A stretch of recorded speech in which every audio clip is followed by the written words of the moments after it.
दोस्तों आज 14 जुलाई साल 2023 ये ऐसा दिन था जो सारे स्पेस फैंस और इसरो लवर्स को ये दिन तो याद होगा ही होगा,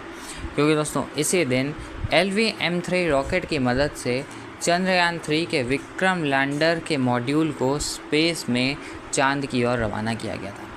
और दोस्तों किस तरीके से चंद्रयान 2 की विफलता के बाद चंद्रयान 2 की सफलता इसरो के साइंटिस्ट को मिली, ये तो सभी जानते हैं। आज इस वीडियो में हम डिस्कस करने वाले हैं कि आखिरकार चंद्रयान 2 में ऐसा क्या हुआ था कि ये मिशन अनसक्सेसफुल रह गया। तो चलिए शुरू करते हैं इस वीडियो को। 22 जुलाई साल 2019 को LV-M3 रॉकेट की मदद से चंद्रयान 2 के मॉड्यूल को लॉन्च किया गया था। दोस्तों लॉन्चिंग का जो टाइम होता है वो one of the critical moments होता है किसी भी स्पेसक्राफ्ट और स्पेस मिशन का, और इसके सक्सेस होने के बाद मिशन के सक्सेस होने के चांसेस भी बढ़ते हैं। और दोस्तों चंद्रयान 2 के साथ भी कुछ ऐसा ही हुआ था, क्योंकि जब मिशन सक्सेसफुली लॉन्च हो गया था तो बहुत से लोगों का ये कहना था कि चंद्रयान 1 और मंगलयान के मिशन के सक्सेस के बाद अब इसरो को एक और सक्सेस मिलने ही वाला है।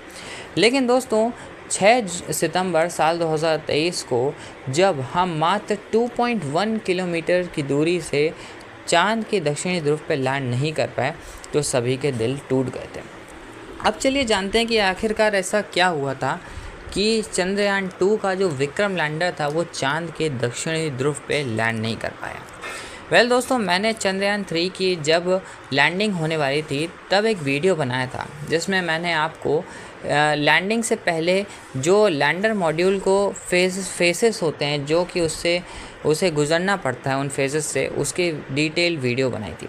तो उस वीडियो को आप ज़रूर देख लीजिएगा, क्योंकि वो आपको इस वीडियो में जो कुछ टर्म्स को मैं यूज़ करने वाला हूँ उसको समझने में हेल्प भी करेंगे। तो दोस्तों 6 सितंबर साल 2019 को जब विक्रम लैंडर को चांद के दक्षिणी ध्रुव पे जाना था और लैंड करना था, तो सबसे पहले उसे कई तरीके की फेजेस से गुजरना था। दोस्तों ये फेजेस लैंडर मॉड्यूल को, विक्रम लैंडर जो कि मॉड्यूल था जिसे चांद के दक्षिणी ध्रुव में लैंड करना था, उसकी लैंडिंग के ही फेजेस थे। दोस्तों इसमें rough breaking phase, camera costing phase और फाइन ब्रेकिंग फेज़, ये कुछ नाम थे और टर्म्स थे जो कि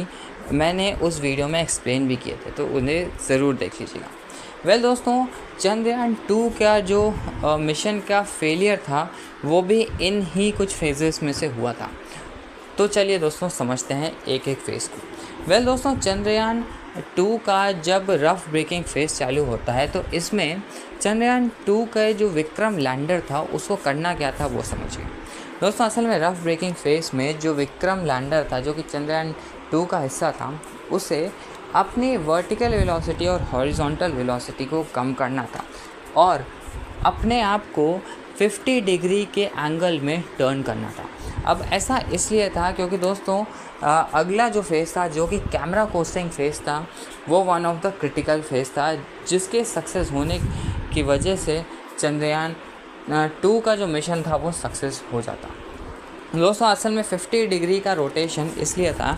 क्योंकि चंद्रयान 2 का जो विक्रम लैंडर था वो अभी 90 डिग्री रोटेट होके चल रहा था और लैंडिंग साइट से पहले उसे अपने आप को 180 डिग्री रोटेट करना था, यानी कि सीधा होना था, ताकि वो ईज़िली अपने पैर के बल वहाँ पे लैंड कर सके। लेकिन दोस्तों रफ ब्रेकिंग फेज़ में ऐसा जो 50 डिग्री रोटेशन का काम था वो चंद्रयान 2 के विक्रम लैंडर ने सक्सेसफुली किया, और जैसे ही वो कैमरा कोस्टिंग फेज़ में एंटर हुआ यहाँ से ही गड़बड़ी चालू हो गई। अब दोस्तों कैमरा कोस्टिंग फेज़ एक ऐसा फेज़ था जहाँ पर विक्रम लैंडर को अपना एटीट्यूड, दोस्तों स्पेस साइंस में एटीट्यूड ओरिएंटेशन से रिलेटेड होता है, और ओरिएंटेशन होता है किसी भी चीज़ के ढंग को सिमिलर रखना। अब वैसे ओरिएंटेशन का चंद्रयान 2 के विक्रम लैंडर में काम ये था कि चंद्रयान 2 का जो विक्रम लैंडर था वो 50 डिग्री रोटेटेड था। अब कैमरा कोस्टिंग फेज़ में चंद्रयान 2 का जो विक्रम लैंडर था उसको उसी पर्टिकुलर एंगल में टिल्टेड रहना था, और कैमरा कोस्टिंग फेज़ में चंद्रयान 2 के विक्रम लैंडर में जो कैमरा था उससे लूनर सरफेस की कुछ तस्वीरें लेनी थी, और उन तस्वीरों की मदद से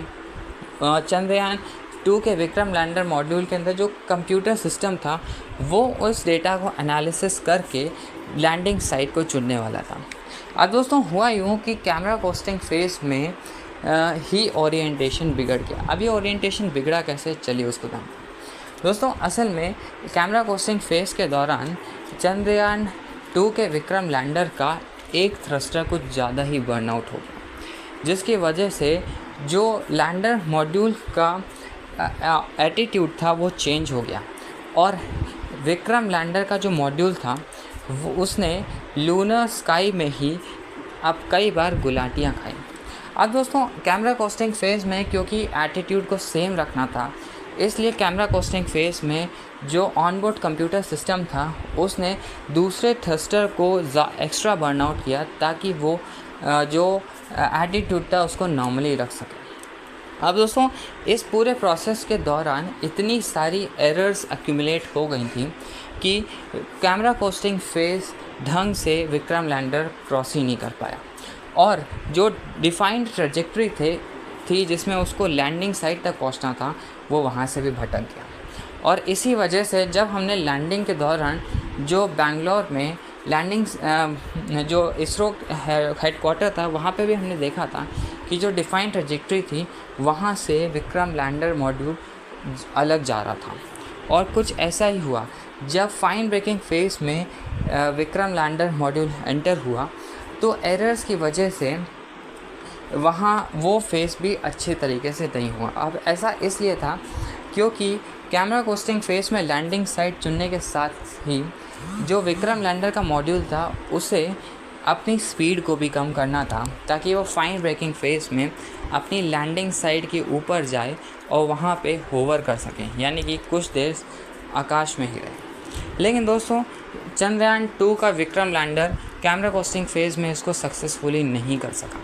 और फाइन ब्रेकिंग फेज़ में उसकी स्पीड इतनी ज़्यादा थी कि वो लूनर सरफेस से जा टकराया और कुछ इस तरीके से मात्र 2.1 किलोमीटर के डिस्टेंस से इसरो के साइंटिस्ट की जो 5 साल की मेहनत थी वो बर्बाद हो गई। लेकिन दोस्तों कहते हैं ना, हर अनसक्सेसफुल चीज़ को सक्सेस बनाने के लिए भले ही इंसान एक बार अनसक्सेसफुल रह जाए लेकिन उसको सक्सेस ज़रूर मिलता है। और कुछ ऐसा ही हुआ जब 23 अगस्त साल 2023 को इसरो के साइंटिस्ट ने चंद्रयान 3 को चांद के दक्षिणी ध्रुव पे उतार कर ये इतिहास बना दिया और वो पहली ऐसी कंट्री बन गए भारत जिसने दक्षिणी ध्रुव पे अपने किसी मून लैंडर को लैंड करवाया है। और दोस्तों बाद में चंद्रयान 3 के विक्रम लैंडर की लैंडिंग साइट को द शिव शक्ति पॉइंट दिया गया, जो कि दोस्तों इसरो और इंडियन स्पेस इंडस्ट्री के मामले में अमर हो गई है। वैसे दोस्तों इसरो की इस मेहनत को मैं सलाम करता हूँ क्योंकि दोस्तों जिस तरीके से इसरो ने इस मिशन को सक्सेसफुल किया वो कोई और कर भी नहीं सकता था।